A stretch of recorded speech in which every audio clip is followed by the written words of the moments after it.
Hi, I am Sangeeta Dhawla and I am going to take you through two very important theories of leadership.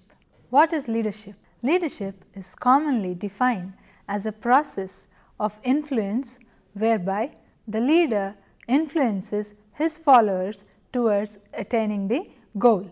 Some researchers opine that people are endowed with authority and hence they become leaders.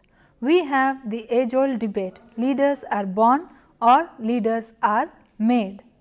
To define leadership, it is a force that creates a capacity among a group of people to do something that is different or to do something that is better. It is a process of influencing a group to achieve some goals. These goals may be self goals or the goals of the organization. Leaders innovate, that is why they have become leaders, and they also focus on people. They have this ability to think differently and lead people, whereas some of us may not have the ability to do both these things. The leaders inspire their followers and they also show personal trustworthiness and self-confidence. Leaders communicate a vision which turns self-interest into commitment towards a particular job. We are going to learn about interactional leadership theories and contingency theory of leadership. We have seen that there have been numerous theories put forth to explain leadership, to explain how leaders behave and to explain things about leadership effectiveness.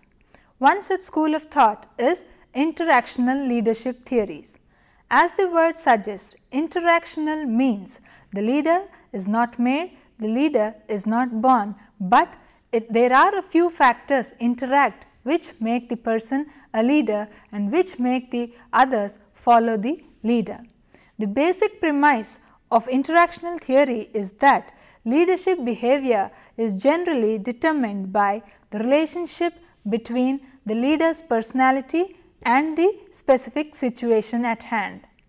Schein was the first one to propose a model of humans as complex beings.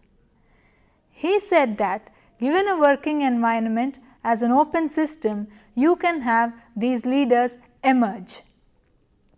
An open system exists when there is exchange of matter, energy and information between people who are a part of the group. His model was based on systems theory. He identified that each one of the members in the group is a very complex entity. There is high variation in their internal dispositions, in their personalities, in their behavior. They have multiple motives for doing the things that they are, but they are here to work collectively towards achieving a common goal. They are different in the sense that the salary that a person gets may be his bread and butter, but the same salary that another person gets may be something like security for him, and it may be just pocket money for the third person. So, Schein says that people are very complex and their motives do not remain constant, but they keep changing over a period of time.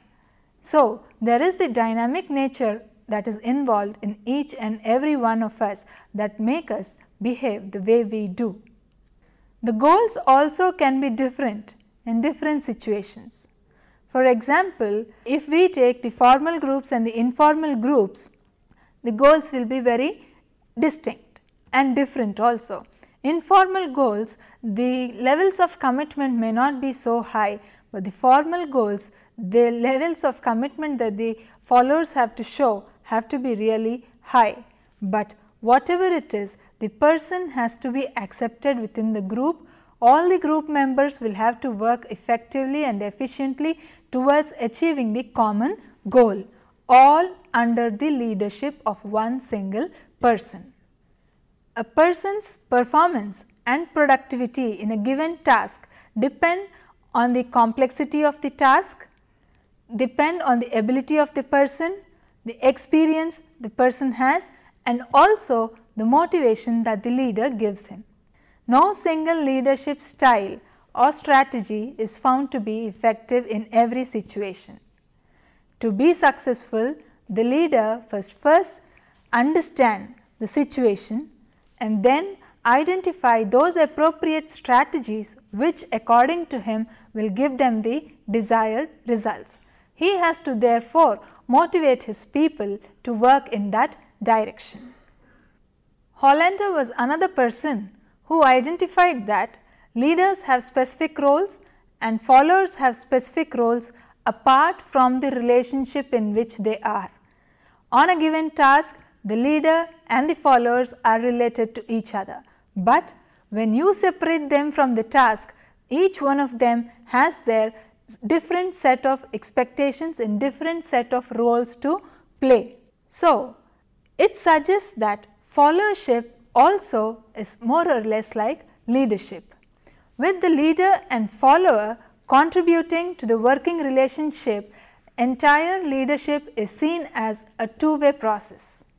Without the followers there is no leader, without the leader there are no followers. So, this is identified as one dynamic process, and that too a two-way dynamic process. Hollander says that there are three basic elements in leadership. Yes, it is the leader. He has become the leader because of his personality, his perceptions and his abilities. Then there are the followers. They are followers because of their personality, their perception and their abilities. Then comes the very crucial aspect in the interactional theory, that is the situation. This is within which the leader and the followers should work together to come out of the situation, whether it is in a formal setting or in an informal setting, whether it is a small group or a big group. Leadership effectiveness calls for some special skills. It calls for a lot of problem solving capacity on part of the leader. The leader has to maintain this effectiveness towards working, this effectiveness towards achieving the goals. How can this be achieved? Effectiveness in leadership can be achieved only when the leader is able to communicate well. He has to demonstrate fairness towards all the members of his group. He has to show competence for the followers to follow him. He has to prove that he is reliable. Come what may, he has a solution for any kind of a given problem. And at the same time, he has to be creative. He should not think just the way the others also think. Innovativeness definitely gives him a competitive advantage over the other leaders, other members that follow him. At the same time, he has to develop group identification. It is through his sheer hard work, his motivation, his communication effectiveness, he is able to bring out his group as one successful team that can tackle any kind of a given situation.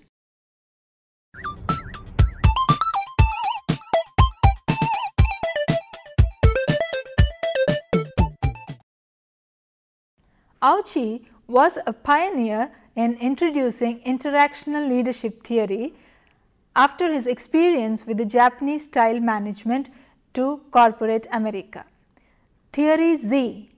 This term was introduced by Ouchi for this type of management, which is nothing but an extension of McGregor's theory Y, which supports that democratic leadership is found to be ideal in many of the situations. Various characteristics of this theory Z are: there is consensus decision making. When can you have consensus decision making? When the leader is a democratic leader, when he seeks opinions and ideas from his fellow members, there is going to be consensus. He is going to arrive at numerous solutions and out of this identify the best solution and also get the nod from his followers. There has to be fitting employees to the jobs. The job an employee is doing has to fit him well. in the sense that he is happy in performing his duties, he has some sense of job satisfaction at the end of the day. There has to be job security for him. Such kind of feelings will foster more positive behavior while in a group. Examining the long-term consequences of management decision making. The person also has to be involved in decision making process for the organizational well-being. There have to be quality circles so as to bring out the best in all the followers. When there is guaranteed lifetime employment, also the person feels very secure.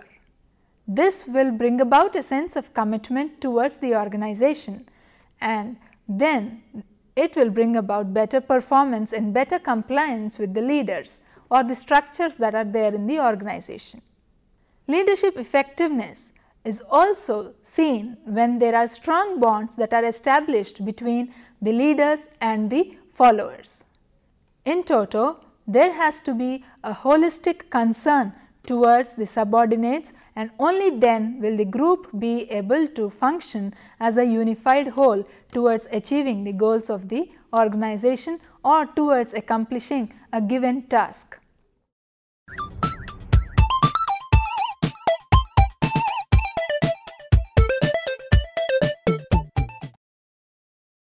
Kanter developed a theory depending on the structural aspects of a given job. He said that it is these structural jobs that will bring out the effectiveness in a leader. She postulated that the leader must develop relationships with a variety of people, a variety of groups within the organization in order to maximize job empowerment and then be successful. There are three major work empowerment structures. They are opportunity, power, and proportion.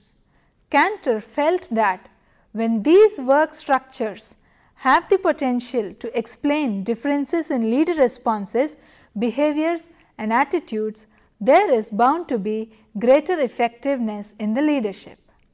Nelson and Burns suggested that organizations and their leaders have 4 developmental levels, and these levels influence the productivity of the employees and also bring about worker satisfaction.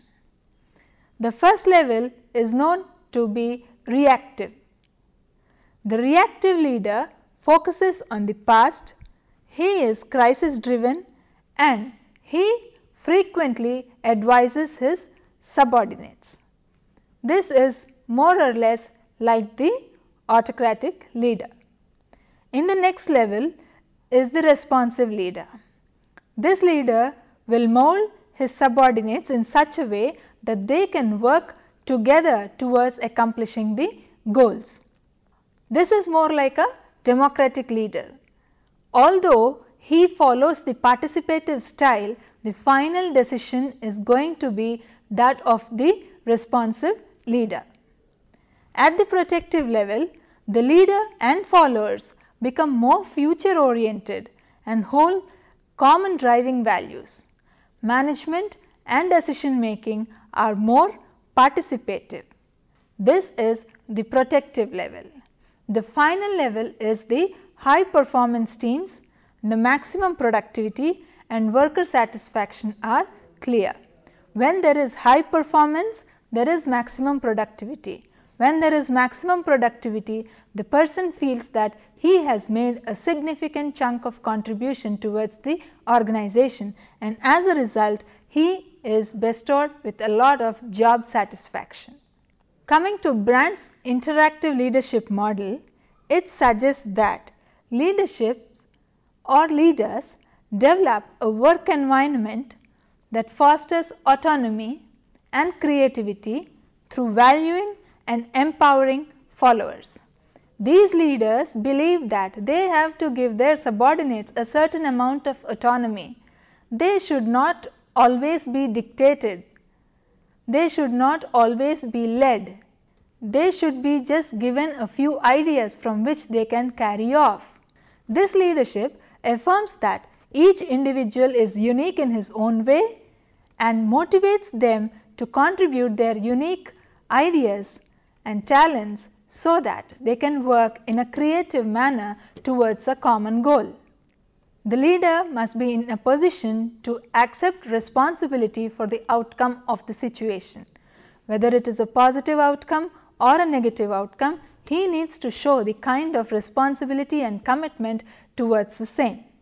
Brandt stated that this type of leadership affords the leader greater freedom, while simultaneously adding the burdens of leadership.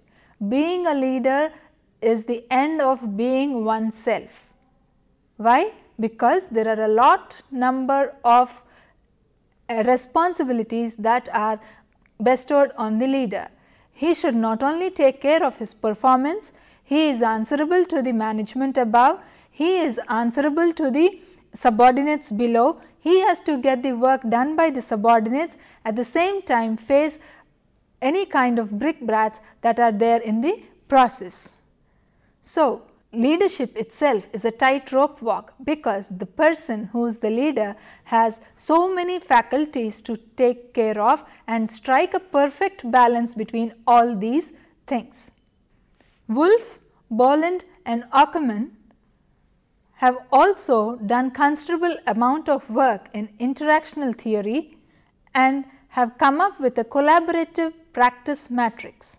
This matrix highlights the framework for the development and ongoing support of relations between the professionals who are working together. It is the social architecture of the work group that is emphasized. It is a social structure. Yes, because there are people in the group who are working towards a common goal. These people come from different backgrounds. These people come with different ideologies. These people are unique in their own way. And similarly, there are different expectations, different personal values that each one of them holds, and finally, there are the interpersonal relationships that will affect the performance of a given group. So, again it is a tightrope walk for the leader because he has to manage that the entire show runs on smooth and the final goal is accomplishment of the task.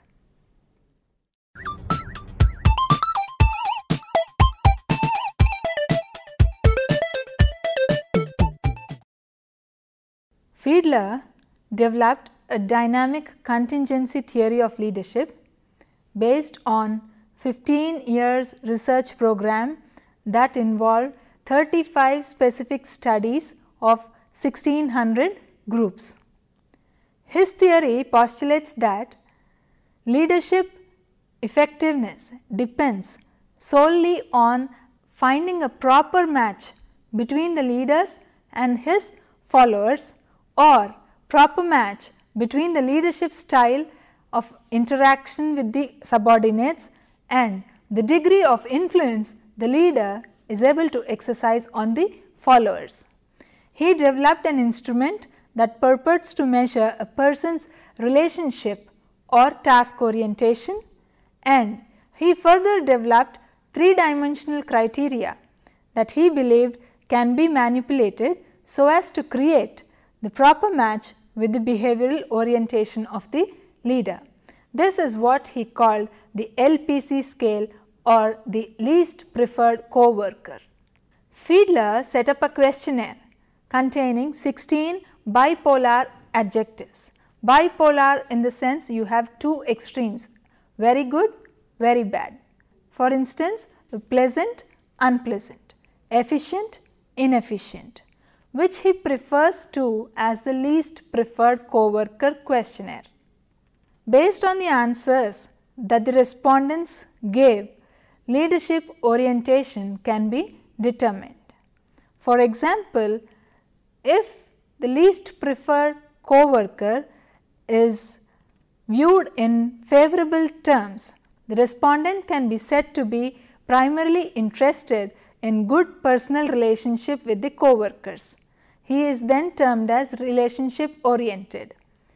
Contrarily, if it is seen in relatively unfavorable terms, The respondent is primarily interested in performing well and is called the task-oriented leader. There are 3 dimensions which determine the most suitable leadership style. First is the leader-member relationship. How well is the leader liked by the members in the group? How trusted is the leader? What kind of a rapport the leader has with the subordinates? What is the respect that he evokes from the followers? Is the leader friendly? Is there any amount of personal relationship that exists between the leaders and the followers? When relations are positive, the leaders have a great influence on the followers. When the relations are negative, you can expect that the outcome also is going to be unfavorable. Positive power. This is another dimension that has an influence on how effective the leadership is. Power and autonomy that is bestowed on the leader, power and autonomy that is bestowed on the followers. The degree of influence a leader has over power variables like hiring, firing, promotion and salary increases. More amount of power in his hands, more powerful he is going to feel, and more favorableness that is going to be found in the situation. The more positive and negative the action of a leader, the greater will be the influence he has on his followers. Then comes the task structure. The degree to which the job assignments are structured decide the favorableness or unfavorableness of a leader. There is a greater degree of task structure, then there is great influence of the leader on his followers. It is very easy to hold followers accountable for performance when tasks are structured than when they are ill-defined and ambiguous. When the tasks are structured, there is a lot of expectation and trust and competence levels seen by the subordinates in the leaders. So, situations are favorable when the leader is high on all the 3 dimensions, that is the leader-member relationship, the power and the task structure. In other words, if the leader is accepted by the followers, there is a great deal of authority, there is a great deal of power in his hands, and the task he offers to his members is also very structured in the sense that all that the members have to do is spelt out clearly. Therefore, the situation is very favorable for both the parties involved. But in case the opposite exists, all the 3 dimensions are low, the situation is unfavorable to the leader. Under very favorable and very unfavorable situation, it is the task oriented leader that performs the best. When the situation is only moderately favorable or moderately unfavorable, it is the human relations type of leader that works effectively. According to Fiedler, the basic ingredient of leadership is influence and nothing else but influence. Leadership is a relationship in which one person is able to influence a group of persons in order to achieve a common objective. Fiedler differentiates between 2 types of leadership, that is the task oriented leadership and the relationship oriented leadership. In the task oriented leadership, the leaders are more effective in situations in which they have very little or great deal of influence. He either shows total involvement or he lets the people do the task. In situations which are either very favorable and unfavorable to the leaders, the relationship oriented leader is found to be effective when there is moderate favorableness or moderate unfavorableness. The most favorable situation for a leader is when he knows that he is liked by his subordinates, he has a position of discernible power, and then he is directing a well defined job, that he has successfully structured a job. In effect, Fiedler's theory suggests that leaders who are directive and leaders who are permissive are the two, the directive leaders and the permissive leaders who can function well given some kinds of situation, instead of stating that he is a good leader or a bad leader. Fiedler identifies the type of leader that functions best in a situation. He says that we should never brand a person as a good leader or a bad leader. A leader who is effective in one given situation may not be effective in another situation. So, if they carefully choose the situations, if the leader carefully molds his subordinates, there is every chance that he can bring out an effective solution that will suit all the subordinates. Once a theory is put forth, criticisms are bound to be there. Similarly, Fiedler's theory has been challenged in the sense that the critics felt that the sample size was too small to generalize the results that were obtained in his studies. They said that his study was not based on empirical grounds. His work also lacked in the methodological approach. There may be any number of criticisms against the contingency theory of leadership, but one thing that we have to note is that Fiedler continues to exercise a dominant place in the area of leadership effectiveness. This was the first highly visible theory that was based upon the situational dimension. It emphasized the importance of both the situation and the leader, the characteristics of the leader that will determine whether a particular style of leadership is effective or not. It also stimulated a great deal of research. Then this led to the development of the leader match program, which applied to the model of actual leadership situations.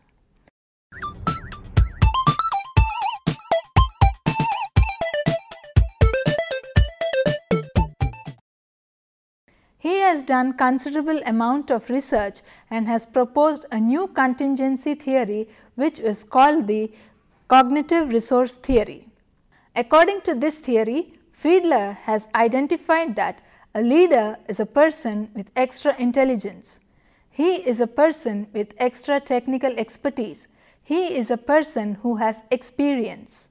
So, more intelligent leaders can come up with better ideas, he can plan better, and he can arrive at more innovative decisions. Intelligence contributes more strongly to group performance if the leader is directive and group members are motivated and supportive under his leadership. Interpersonal stress also is resolved when the leader is intelligent. He will find out different ways of resolving the conflicts, resolving the stress.